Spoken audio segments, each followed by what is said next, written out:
actuellement, il y a beaucoup de pays africains qui veulent se développer. Mais beaucoup de pays africains n'ont pas de ressources naturelles. Sénégal, heureusement, à partir de l'année prochaine, vous allez produire du pétrole et du gaz. Mais beaucoup de pays africains n'ont pas de ressources humaines. N'a pas de ressources naturelles, sauf ressources humaines. Bon, donc, le Japon a bien développé, basé sur les ressources humaines. Ça donne un bon exemple de développement pour les pays africains. Bon, donc c'est une bonne expérience à partager avec les pays africains. Deuxième expérience, c'est la résilience. La société japonaise a bien beaucoup de résilience. Parce que le Japon se fait de beaucoup de ressources naturelles, désastres naturels. Désastres naturels qui font le tremblement de terre, il y a beaucoup de désastres. Mais le Japon a bien développé parce que la société japonaise est bien résiliente. D'où vient cette résilience? Tout d'abord, il y a la famille. Deuxièmement, c'est l'école et la communauté.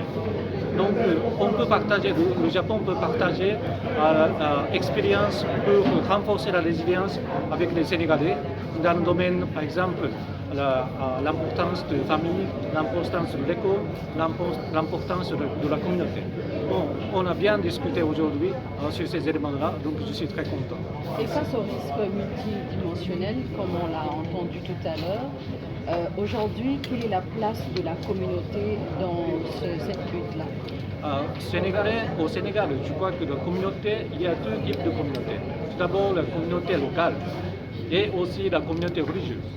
Je crois que les communautés locales, les communautés religieuses est très fort et très étroitement liées.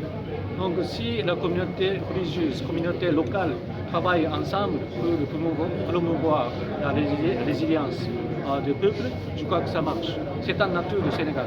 Parce que vous avez bonnes religieuses, un bon groupe religieux et bonnes communautés locales. Donc c'est pour cela que ça donne la puissance au Sénégal face à la menace du terrorisme à l'extérieur.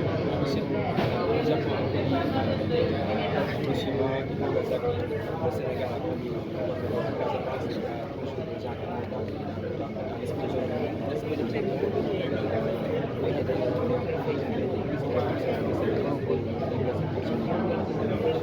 Oui, je viens de rentrer de Casamance et j'ai rencontré beaucoup de villageois, de peuples qui se servent de vignes.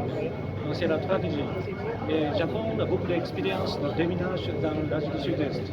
Donc si le gouvernement sénégalais demande officiellement notre soutien dans le déminage, je suis prêt à considérer sérieusement notre coopération dans le déminage. Notre question c'est le Sahel.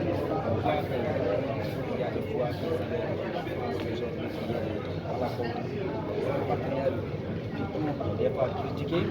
Le Japon fait mode 11, c'est pas une puissance très reconnue, mais même jusqu'à faire présent. Est-ce que cela veut dire que le Japon aujourd'hui est en train de définir une stratégie pour estimer la question? Traditionnellement, les Japonais sont modestes.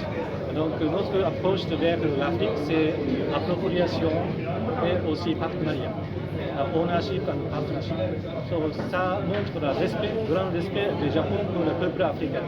Donc le Japon, le rôle du Japon de soutenir les initiatives prises par les pays africains, par le peuple africain eux-mêmes. C'est notre rôle. Et nous sommes un petit peu modestes. Merci. On va prendre développement, qu'est-ce que cela pourrait engendrer comme conséquence? Oui, nous étions aujourd'hui dans le cadre de ce séminaire co-organisé avec l'ambassade du Japon sur le renforcement de la résilience des communautés et quelles leçons apprises on pourrait avoir à tirer de l'expérience du Japon. En évoquant cela, nous avons parlé de la nécessité d'une approche multidimensionnelle parce que les défis sont multidimensionnels.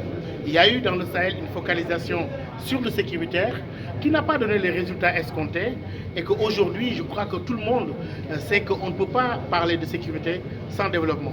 C'est en cela que l'approche japonaise nous a intéressés dans le cadre du renforcement du capital humain, mais aussi d'investir des domaines aussi stratégiques que l'éducation, la formation, le renforcement du capital humain, mais aussi le renforcement de l'autonomisation des femmes. Je crois qu'aujourd'hui, oui, on est arrivé à une situation où dans certains pays du Sahel central, les dépenses de sécurité ont depuis longtemps évincé les dépenses de développement. Ceci est dommageable au regard des défis multidimensionnels et aux besoins colossaux auxquels ces pays-là font face aujourd'hui. Je crois qu'il nous faut aller vers une approche holistique, investir un peu les possibilités offertes par l'approche communautaire, aller vers l'approche liée à la sécurité humaine pour avoir une stratégie beaucoup plus globale face à tous ces maux comme le terrorisme et l'insécurité endémique dans le Sahel. Vous avez une autre question? Il a été aussi, je pense qu'il a été aussi très important pour nous de parler des expériences de résilience. Nous avons évoqué le cas du Japon qui a connu Hiroshima, Nagasaki, qui a connu aussi des tremblements de terre, mais aussi l'exemple du Maroc qu'on pourrait citer comme étant un exemple en termes de résilience, un exemple africain de résilience par rapport à la catastrophe que ce pays a connue, qui n'était pas la première, mais aussi à l'issue de ces tremblements de terre, ce pays africain a pu se reconstruire, a pu mobiliser ses énergies propres.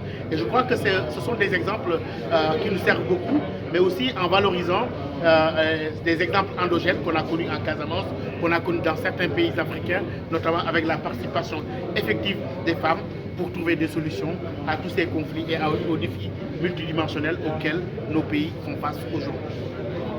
Merci. C'est bon.